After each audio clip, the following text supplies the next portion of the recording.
Welcome to the Life, Death and Happiness podcast. My name is Daniel, and in each episode we delve into the most personal and profound stories from people living with Fanconi Anemia. It is my pleasure to introduce you to today's special guest, Elisabeth Nehnevaj, right after this.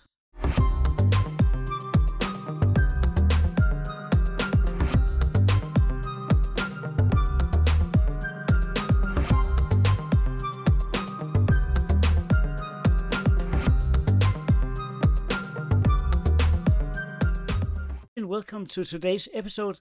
We are returning with the podcast after like a 5-year break. So I thought we needed a new season, so that is why we're here. With me today, I have Elisabeth Nehnevaj. I hope I pronounced this correctly. Very, very close. Very close. Feel free to correct me otherwise, but welcome. Thank you for having me. I'm so glad you could join here.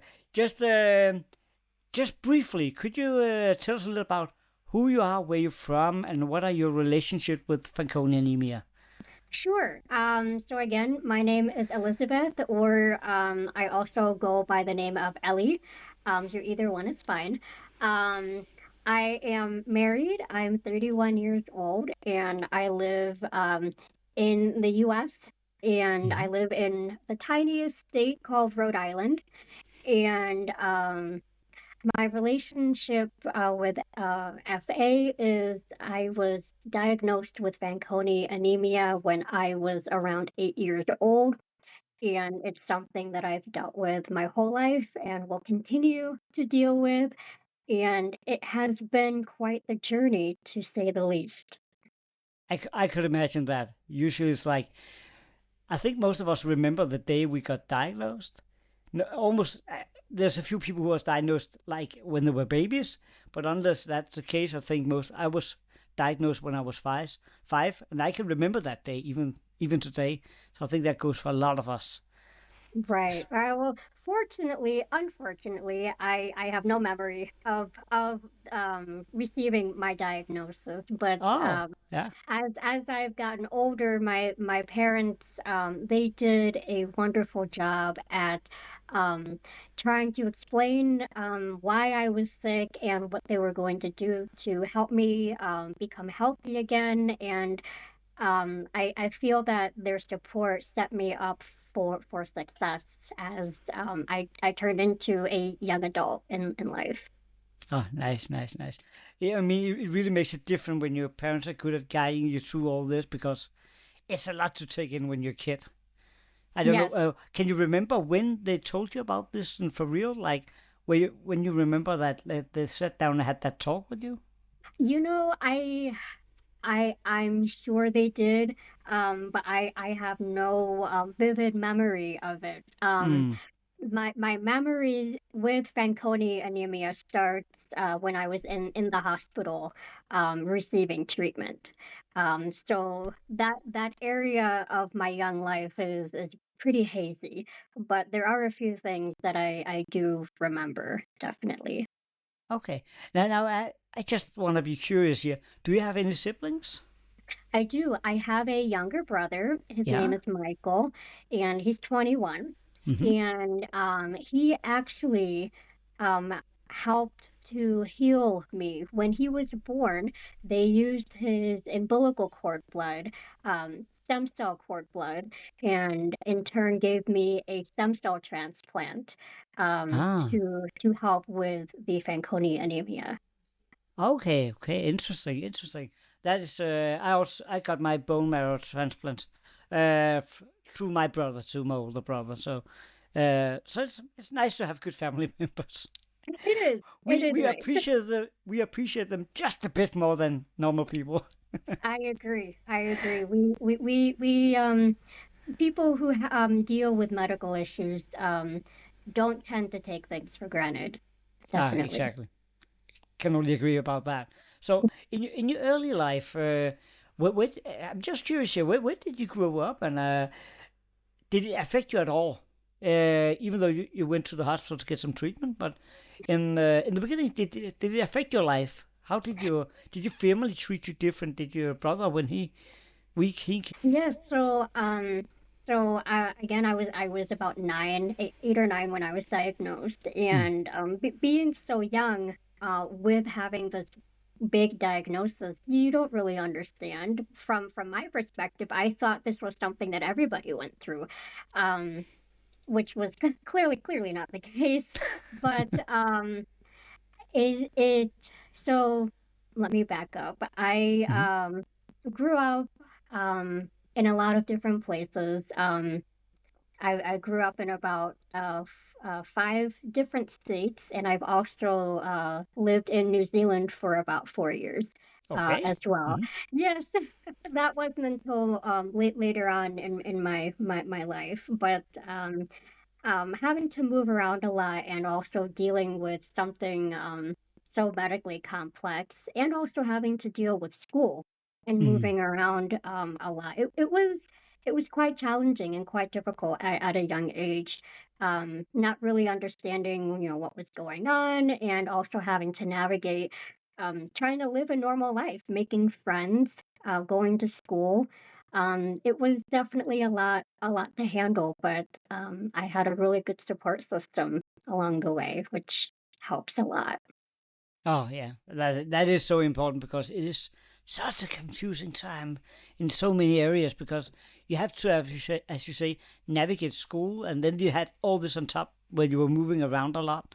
I mean, at least I stayed the same place my whole childhood, and even if I did so, I still think it was difficult for me to with the social life because there was a lot of things I wasn't allowed to do and I Hmm. couldn't participate in. Um, I talked to my wife about my son. He's like 5.5 years old, and he already do 3 different kind of sports because he's so energetic. But I wasn't really allowed to do any sports or do any kind of these things before like my teenage years, I think. Me Before too. after my Hmm. transplant, I wasn't really allowed to do it because, oh, if he fell and he starts bleeding, you won't stop. They didn't know Hmm. what it was back then. So Yep. there was a lot Yep. of these prejudices, and they were very afraid about what they would let me do. So it affects you as a child, definitely.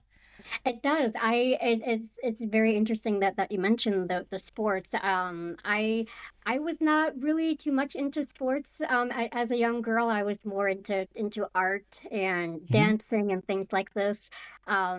But it was hard having to stay back and having to stay inside while some of the other kids went to play outside or play with a ball or play sports. So I did get to miss out on a few things in my uh, early childhood, but I feel that these experiences help to make me grow later on in life. So how often did you were you in once a week or to get blood samples? Or how did that work?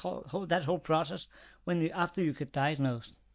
Right. So after I got diagnosed, my red count was extremely low, very, Mm. very, very low. So I did receive a lot of transfusions. I don't remember exactly how many. I don't remember how often. I just remember having to go in maybe a few times a week to get these transfusions to help with my energy and to help me prepare for the eventual stem cell transplant. Mm. And But that then, yes. that is a lot. A couple of times every week. I thought I had it hard when it once was once a week. I thought, oh man, it was every Friday.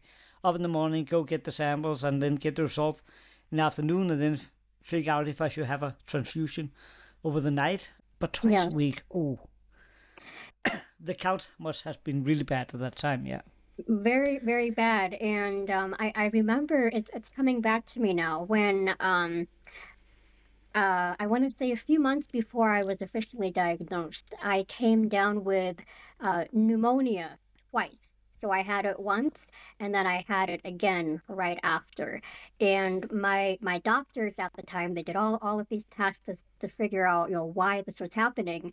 I had no immune system. My immune system was pretty much not existent, hence the low red count. So all of these things started spiraling, and my parents were able to work with the doctors and figure out the best course of action to get me healthy again. Yeah, yeah. So, were you when you got your stem cell transplant? When was that? How old did you say you were at that time? So I had my stem cell transplant in 2003. And that was, I believe, in February of Mm. 2003. And that was done at the University of Minnesota here in the States. Okay, so you were in safe hands, in other words. Yes.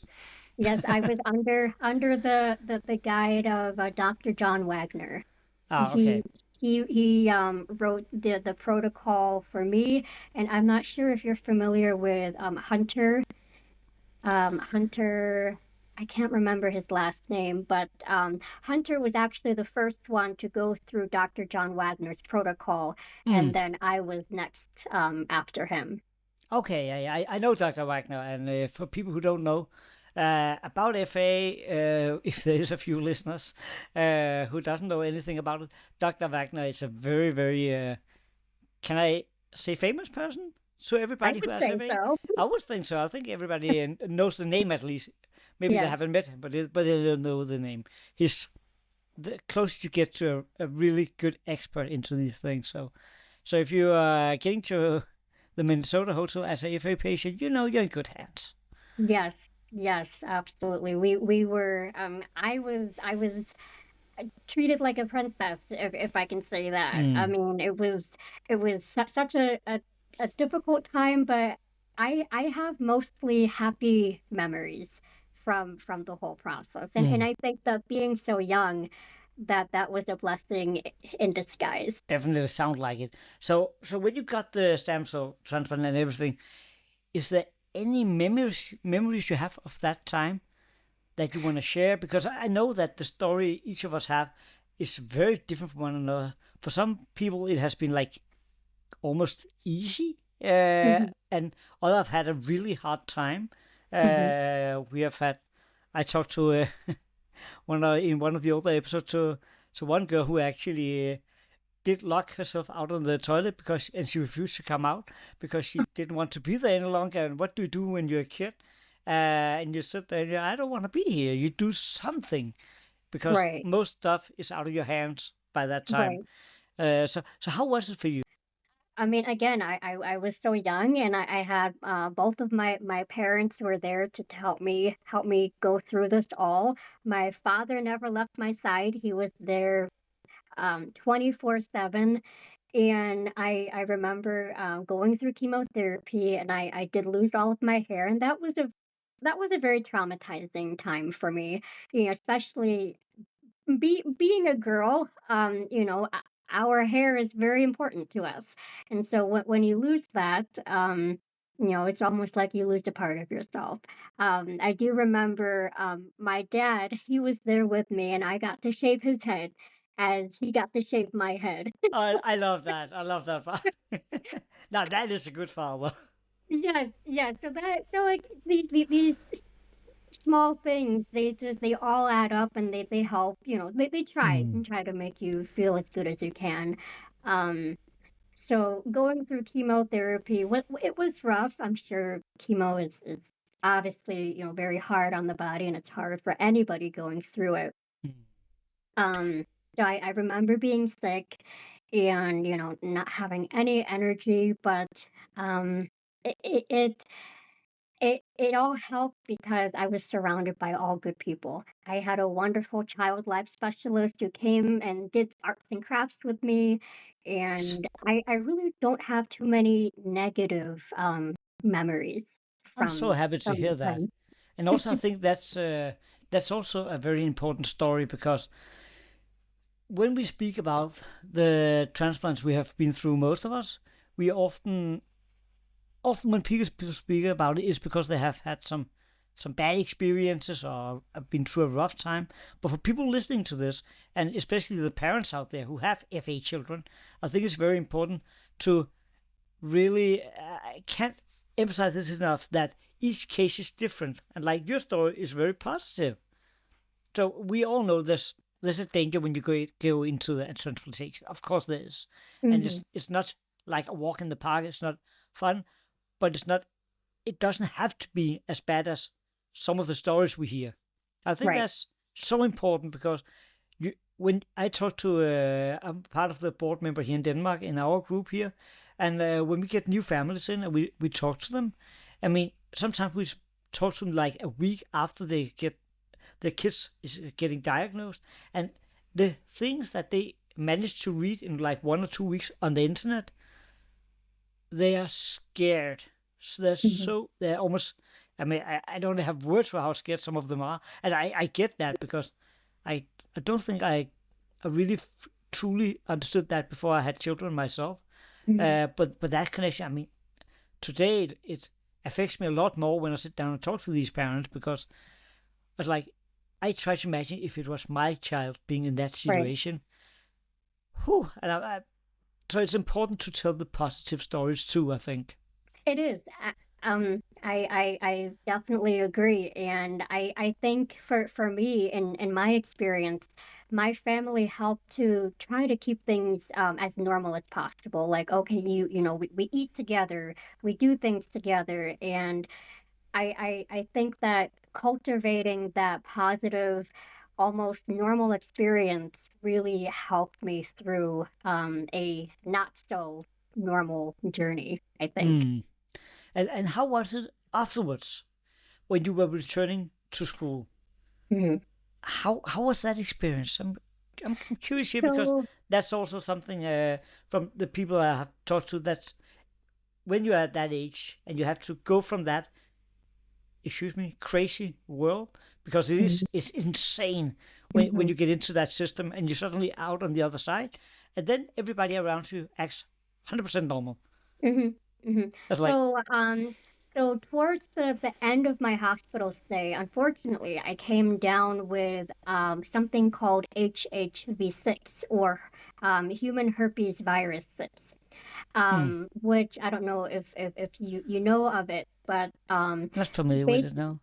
basically, I had fluid in both of my lungs, very similar to having the flu or coming down with something really, really serious. So I had all this fluid in my lungs, Mm-hmm. and it was very hard to breathe. So imagine you're running in one place for a very, very, very long time, um, but you're standing still, and your heart beats super, super, super fast, but you're not moving, you're not doing anything.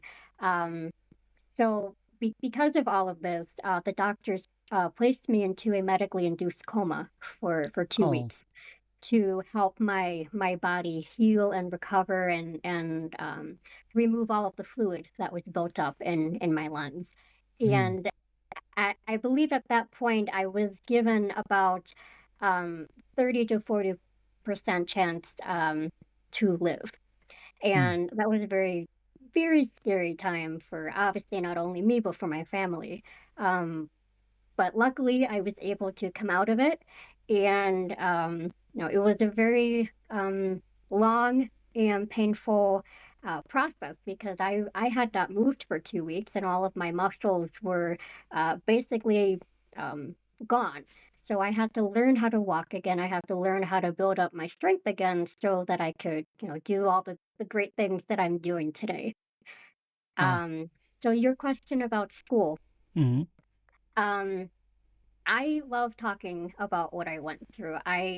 Um I love to educate people, to anyone who will listen. But as a kid, I did get bullied. I did get picked on because I am shorter. Um I'm not sure what it is, but I am 4'8". So I don't know how your conversion is. I can never remember how to translate the heights of people, but I'm sure too. A lot of us FAs are, except for a few of the Australians. I don't know what they have in their foods over there, but Sure. So, but as a child, I was, shorter than some Yeah. of the more normal kids. So, I get bullied, and I was born without thumbs, which is also I Mm. think a part of Fanconi. So I was born without thumbs, and they made new ones for me. Mm. So that was also something that I kind of got picked on a little bit. Um, so it was difficult making friends. I did have a few, but not a whole lot. But when it came to learning, I've always loved learning, but sometimes my brain doesn't like learning. So trying to do homework and trying to study, that was very difficult for me. And I think it has a lot to do with what I went through and all of the hard medications that I was given. It did something to my brain. Um, that as I've gotten older, I've taken some tests and have come to find out that I do have a learning disability. Okay. Yeah. Um, which I'm not sure if that's common among other people who have FA, but as an adult, I've learned that oh, it's not just me.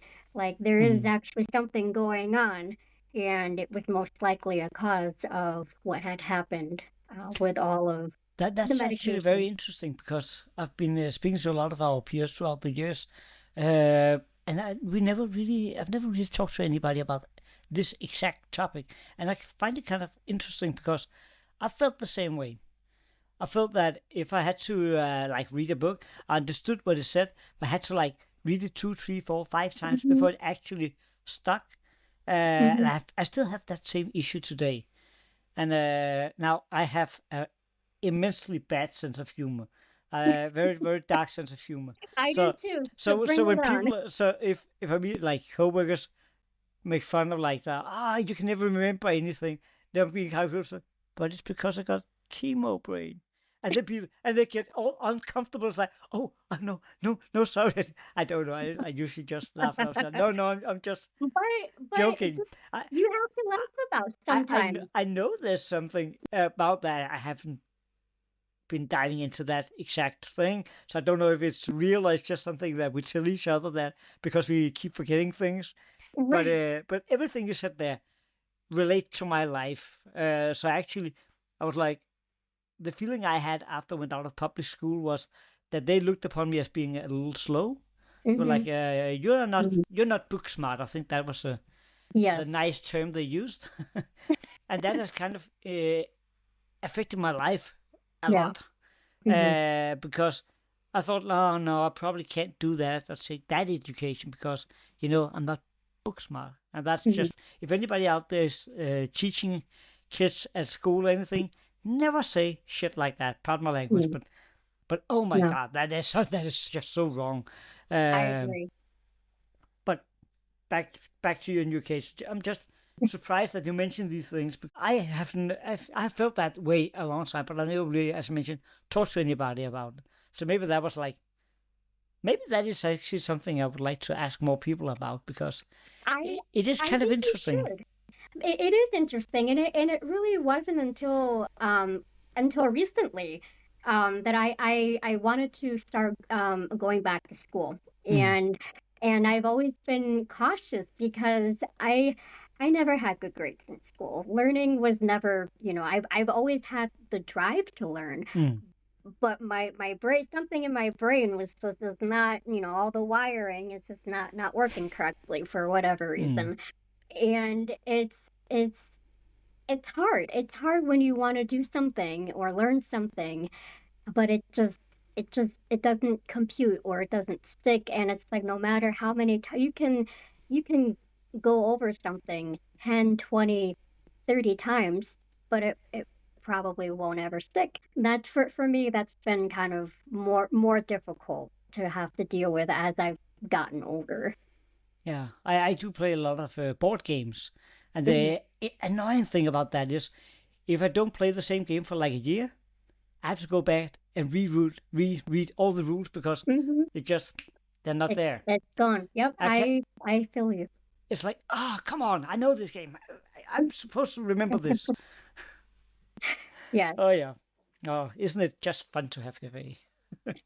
so fun. Okay, so after these younger years, so like, let me just like, where you at in your life right now? Good question. So right now, in terms of my health, Mm-hmm. I'm currently on dialysis. Mm-hmm. Um, this isn't my first time. I was on dialysis a few years ago. My kidneys were very affected by Fanconi anemia. So I was born with both of my kidneys on one side of my body. Mm-hmm. So they were basically sitting on top of each other. Oh. And so they took the non-working kidney out, and Mm-hmm. then they left the working kidney in, which was at birth only working at about 40%. Mm. So thank God that it made it all the way through chemotherapy and all throughout those heavy medications that I was on, because we were prepared to have a kidney transplant in the future, but we were hoping that that wouldn't have to coincide with having a stem cell transplant. Oh yeah. So luckily Yeah. that luckily that didn't happen. Mm. Um, so in let's see, in 2018 was the first kidney transplant I had, which was donated by my mother. Mm-hmm. Okay. And yes, yes. Um, but unfortunately, that got rejected and it didn't work anymore. Oh. Okay. Yes. Um, so so it didn't work anymore, and then I had to be put on dialysis for the first time, and that was I want to say two years ago. Okay. So that has been a bit rough going through. So you keep getting this reminder that you actually have FA. Yes, yes, Mm. yes, and the kidney issues have really been the biggest, I would say, problem Mm. having Fanconi anemia. And there's other things too, but the my kidneys are kind of forward and center right now. Mm. Um, so right now I am awaiting my third kidney transplant. Currently on dialysis. I am since last year. Mm-hmm. Luckily, I do have a live donor lined up for me. She's a family friend, and she's currently going through all of her kidney testing and evaluations. So hopefully, within the next few months, I will receive a new lease on life again with the blessing of a new kidney. Mm. I really hope that that Thank gets to you. happen for you. Yeah. Ah, is it But there's always something? Yeah, yeah. Have you had other complications? And I'm not saying just the kidneys because that's a big issue, but yes, yeah. yes. So I was also born without eardrums. Mm-hmm. So I was born with a, a single-sided deafness in my right ear. Mm-hmm. So I have worn hearing aids my whole life, and recently, a few years ago, I got a a cochlear implant. I see it right there. Ah, yeah. Ah. And it has been life changing for me. Um, Before I could only hear at about maybe 40%, Mm-hmm. 30%. I can now hear at nearly. I have to ask because I've never had hearing aid or anything. How does that work? So I have bone conductive hearing loss. So the I was not born with the I don't know all of the right words or terminology. Basically, I was not born with the right hearing components Mm. that make the sound in my ears. So by having the cochlear implant, um, it basically reverses the bone conductive for me, so that I'm able to hear normally with it. Ah, okay, okay. Yeah, I'm just because I know people have hearing aids. There's a lot of FAs who have those issues. Hopefully, I'm not going down that road, because I know somebody who actually woke up like one day and then hardly couldn't hear in one ear. So that's also part of the fun we can deal with. Yeah. But I was kind of just curious about that part, because I never really dived into that part actually. So I was just curious now that I saw it. It was like, and you mentioned it, I was like, okay, how does that work? I learned a lot here. That's Good. good. I'm glad. The question I have to ask you is, have you had any cancers? No, I have not. I have been Oh, lucky enough right now to not have any secondary cancers. No, mm, I get screenings for my teeth every 3 to 6 months, and I see a dermatologist every year. mm. So I'm very up to date and very on top of making sure that I don't get any secondary cancer. Oh, I'm so glad to hear that you're actually one of them who do the mouth inspections. Do you do it yourself too? I do it myself, Hmm? probably not as often as I should, but I do, go whenever I get my teeth cleaned, get my whole mouth checked out. They do the whole full I just want to do. This sounds like a commercial break. It's not. It's like the team from Germany, Annick and Christine, have made this app that we can use, where we can actually inspect our own mouth, and then we can actually put pictures into this app and make sure to set reminders to when we should examine ourselves. It's just, Interesting. I'm not sure how many people out there actually have heard about it yet. I know they're doing a lot to promote it and to tell them, but that is made especially for us with FA. So you can, Mhm. like, when I go in, I can be like, I can see how my picture was last month inside the app, and if there's something, I can actually, I've used it before, brought it Mhm. to Annika when I met her, or brought it to my own doctor and be like, and the cancer specialist be like, I've had this issue and it's been like now 4 weeks. Would you please take a look at that? So I just want to mention it, because I think it's important that we keep pushing that message, because it's like, it's really nice just having an app. I agree. No, I'm gonna ask my doctors here and see if there's something like that over here, because that's a very helpful and Oh, useful tool. it's worldwide. It's released Oh, everywhere worldwide. for both Okay. iPhone and Android. So it's Okay. so in the description below the episode, I will just put a link to that, so people can just click that if they're curious about, going in and maybe downloading and trying it out. Sorry about that. It's Absolutely. just when we talk about it, I just thought that was important to talk about.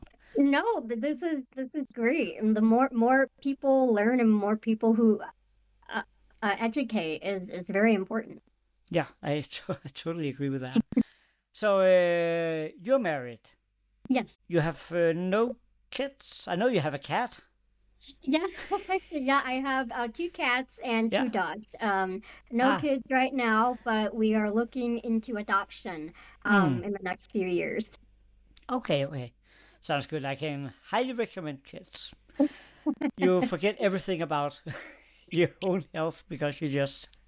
You're too busy worried about Yeah. them. Yeah. Exactly. Of course. That's kind of smart. Actually, I hope that will make me get even older, maybe.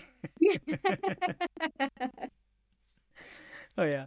So I want to try to jump to the next topic, because life, death, and happiness. And when we live with FA, a lot of us have thought about death in some ways.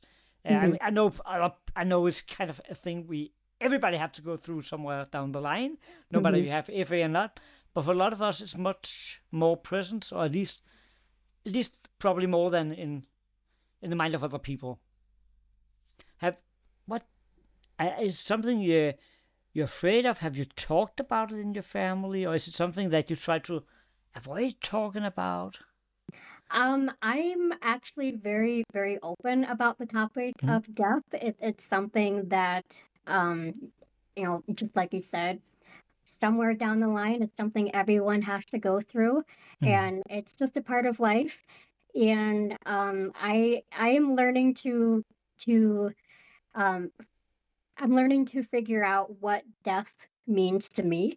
Mhm. And um, I'm coming to learn that it means um what's the word? It means it sorry, I can't think of the right words to say. Um it's something that I'm open to talking about because I it's something that I do think about on a daily basis. Not like, oh, I'm gonna go kill myself, or oh, I'm gonna do this or that. But it's something that I feel like people who have FA or people who deal with something medically on a daily basis, it's always there. It's always something that's there, and I'm not afraid of it because I know that it's going to be okay in the end. It's going to Mhm. be peaceful. It's going to relieve you of whatever you've gone through, or I don't know.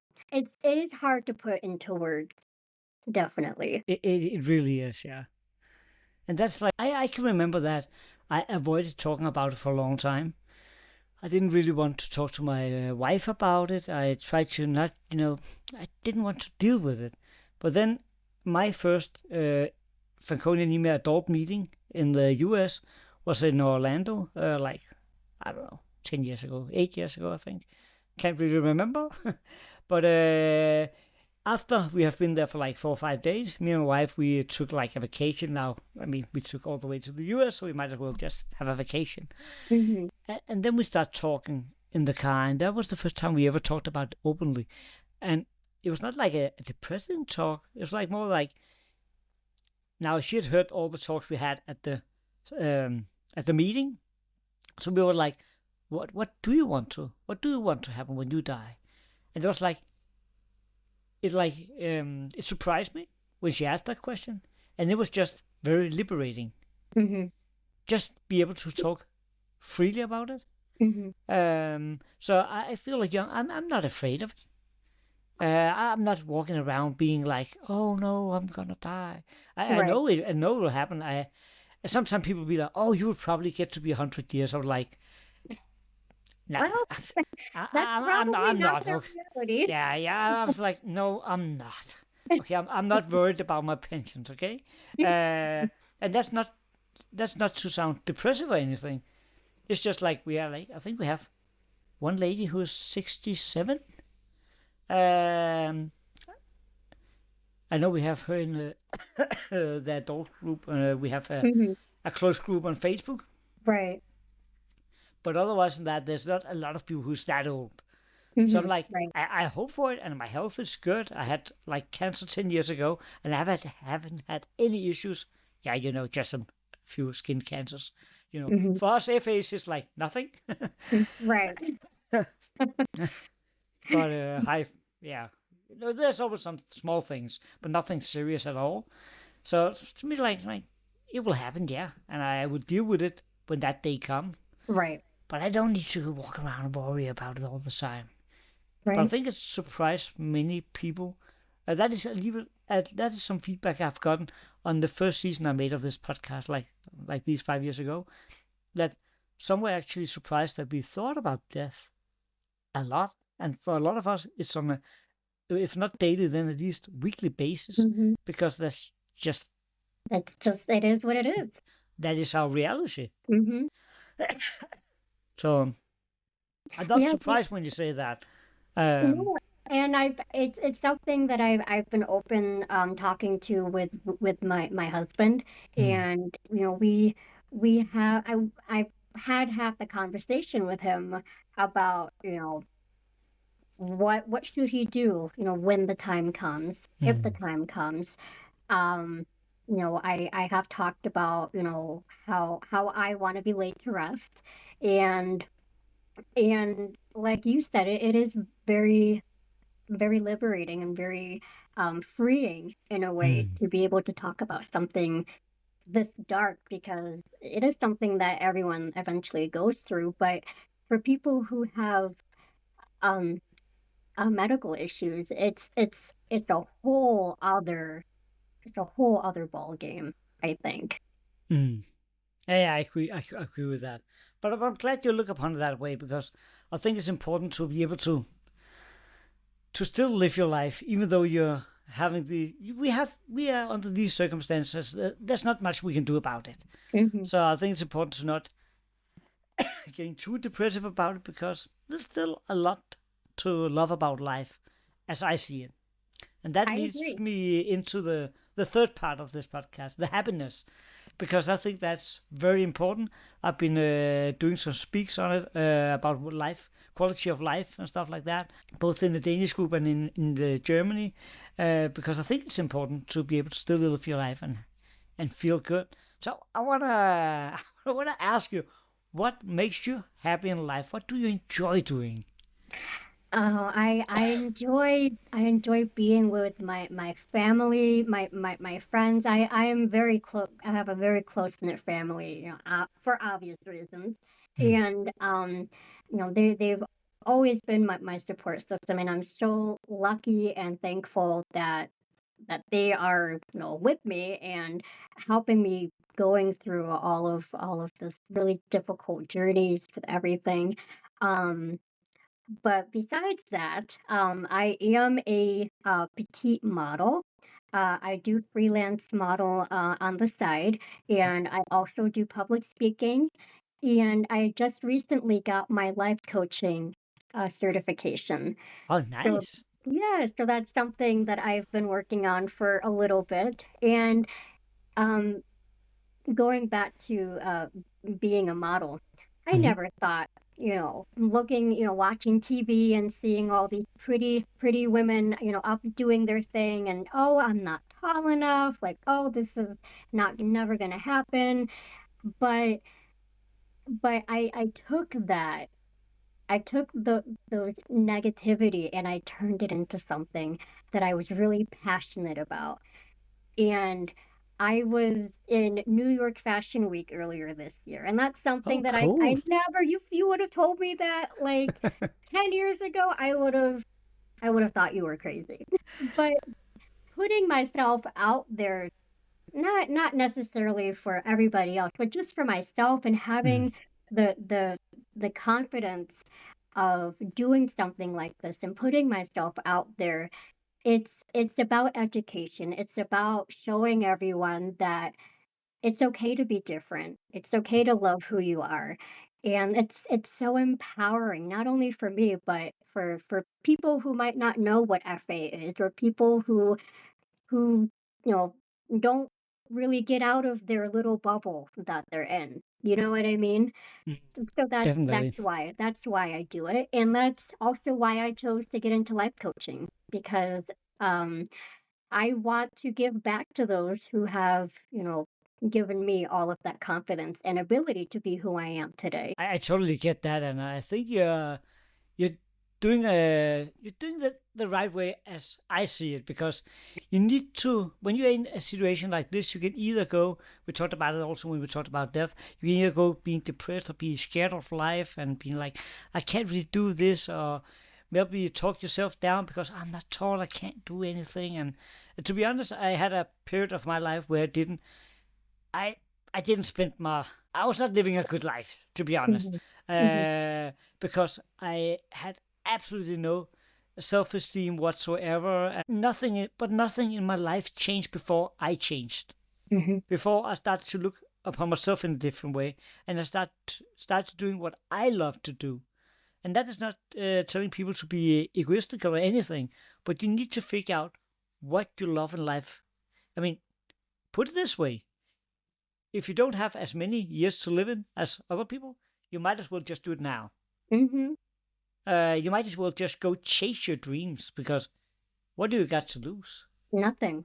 No one has Nothing. no one has anything to lose, because I think if you don't do it, then you're gonna be left wondering, oh, what if?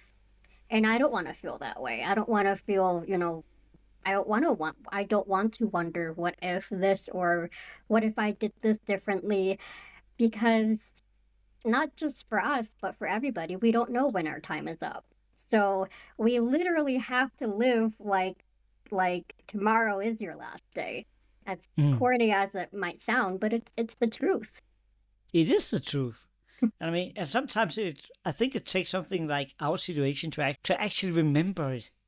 Because I use my kids a little special because they told me back like in many years ago that I was cured and then I wasn't. I Mhm. figured out many years later. So I kind of like was like dumb. I didn't know I was supposed to be sick and feel ill, so I didn't. But but when you get there, when I got cancer in 2014, it was suddenly a reminder you need to get out and do the things you like. And I think that's important to do. So now you say you're doing a little modeling, and I know people have put out different kind of music albums and made art and all kind of things. People with FA. So if you're sitting out there and holding back because you think, oh, I probably shouldn't do it. I don't have any future anyway. Yes, you have. Yes, you Go out do. and do it. Absolutely. So besides the modeling, what have you been doing more? I want to hear more. Well, I don't want to. Um, so because I'm still on dialysis, I do Mm, have to be careful about, what I do and things like that. Some days I wake up and don't want to do anything because, mm, I might have low energy that day. So it is unfortunately on a day-to-day basis. mm, But I think that just being outside and being in nature, and even if it's just walking my dog, mm, it really helps my mind, because if I sit and I stew, and if I push people away, that's not good for me. That's not healthy for me. It might not be healthy for anybody. Um, so I tried to do as many different things as possible to try to keep me and my brain as active as I can. Have you ever done something like out of character just because you had to try it? Mm, let's see. Not yet, but I do want to try skydiving. Oh, oh, Maybe not right now, maybe down the line, but I do have a few crazy things that I want to try. oh, nice. I didn't expect that one. I'm not good with heights, so I would probably skip that one. I'm not either, but if I can't see, then that's fine. I don't need to know what's below me. Oh, I love that. So we talk about happiness.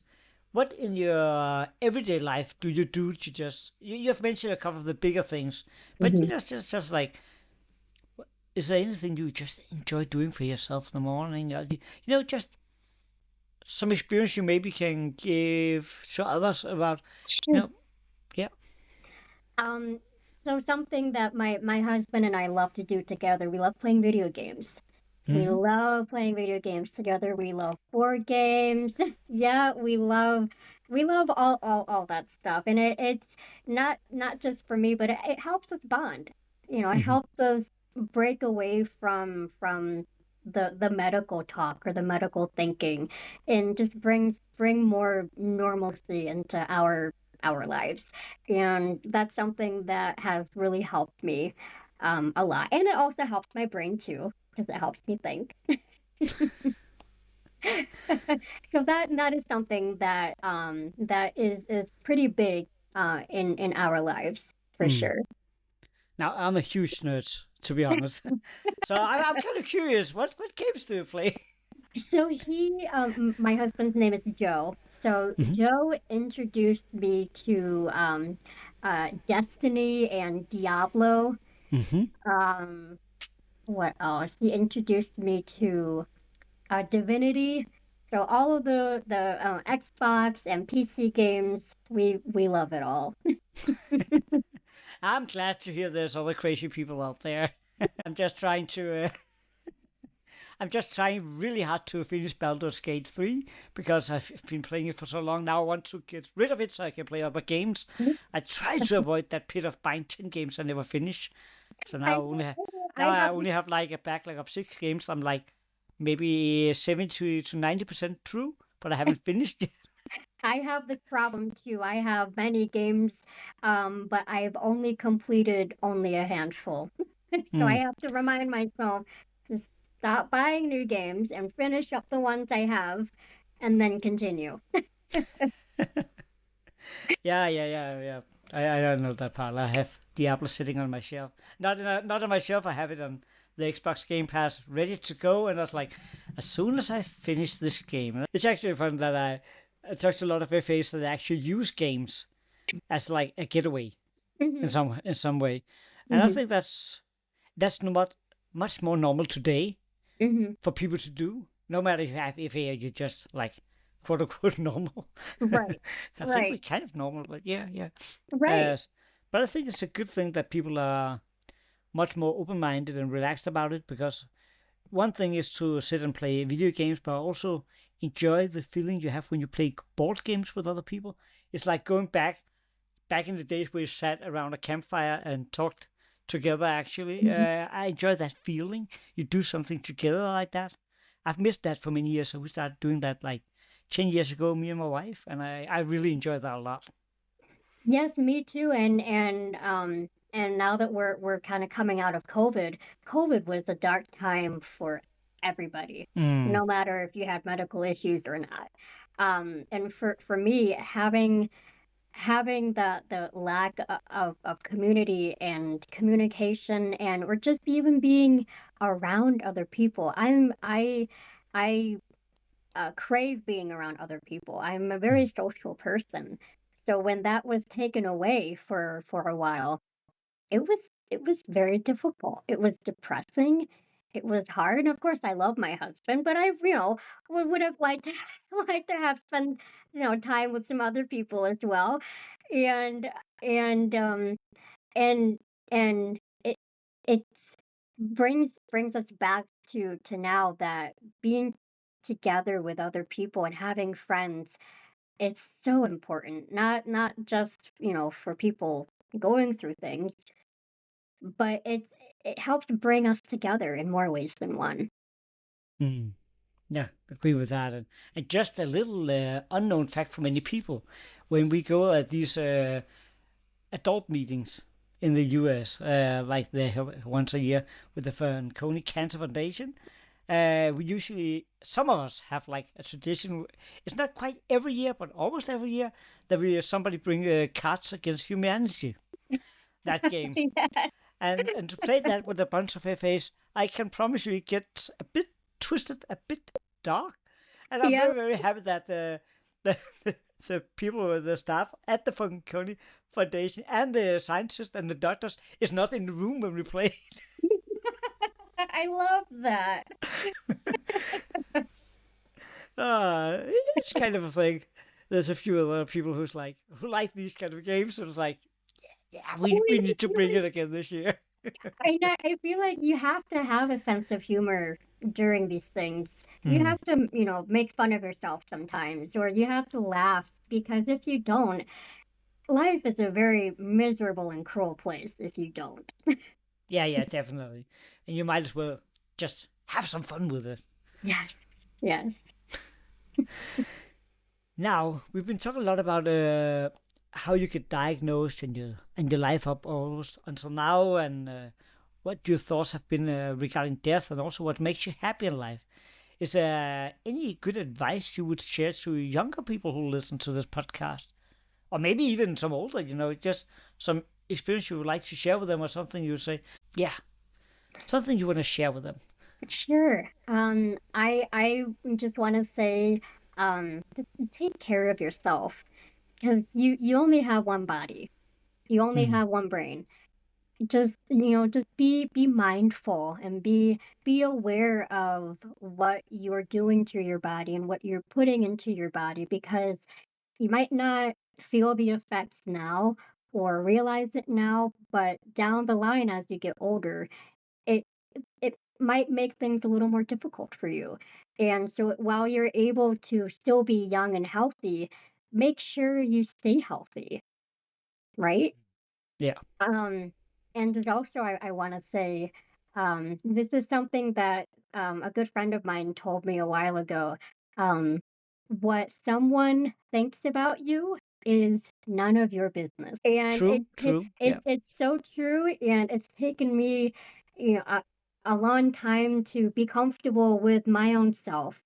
But I just want everyone to know who's listening that you are enough, and love yourself the way that you are, because only you can do the things that you want to do. No one else is going to make you, no one else is going to force you.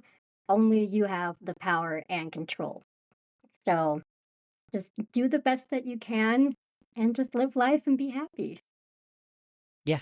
That's I can only agree with everything you said there. It's a good message to pass on to others, because I know you hear it from probably your parents or your friends, your family members, but really take it from other people with FA. These things are important, okay? It's not just some fancy word the doctors say about you should live more healthy. No, it's your life. You got a chance to actually do something for yourself. So just do a little. I know some FAs who drink alcohol, and somebody, do some of the smoke cigarettes, whatever they do.